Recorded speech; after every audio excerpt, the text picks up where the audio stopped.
corridors allow us to hopefully conserve most or all biodiversity on less than all land, effectively to enlarge the effective area available for species to use.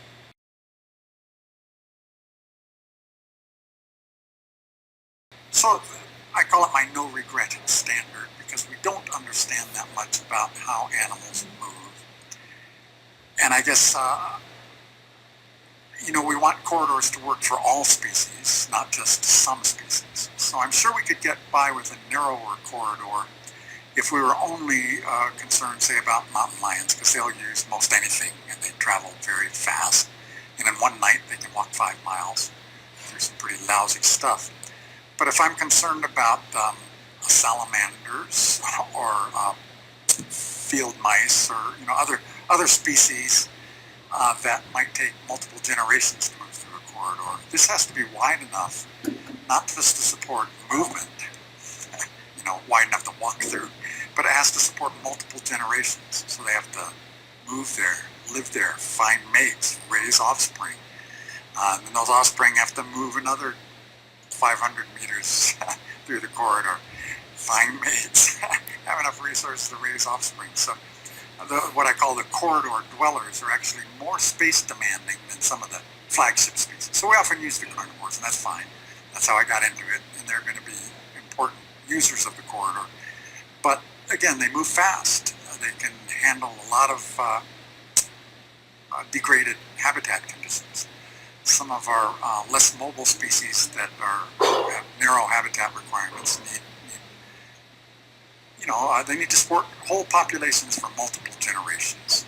So if we want this thing to work for more than, for all biodiversity, as opposed to a couple flagship species, it needs to be wide.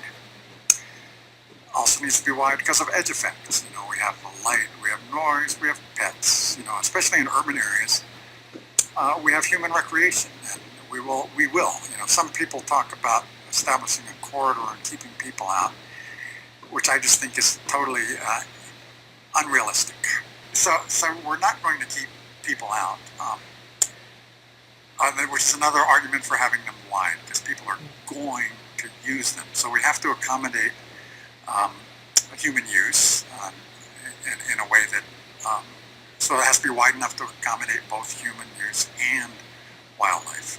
So if it's just as wide enough for a trail, well, the whole damn thing is a trail. It's a gravel trail, 12 feet wide, and the corridor's 30 feet wide. Well, you've got a little strip of vegetation and a trail that people hike and bike on. You've got no wildlife corridor.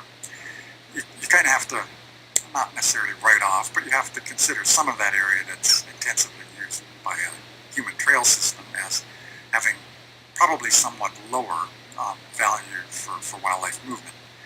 And again, but if you have width there, you can accommodate both uses. So edge effects, accommodating human use, accommodating those what I call the corridor dwellers, especially the narrow, less mobile, narrow, the habitat specialists, requires them to be wide.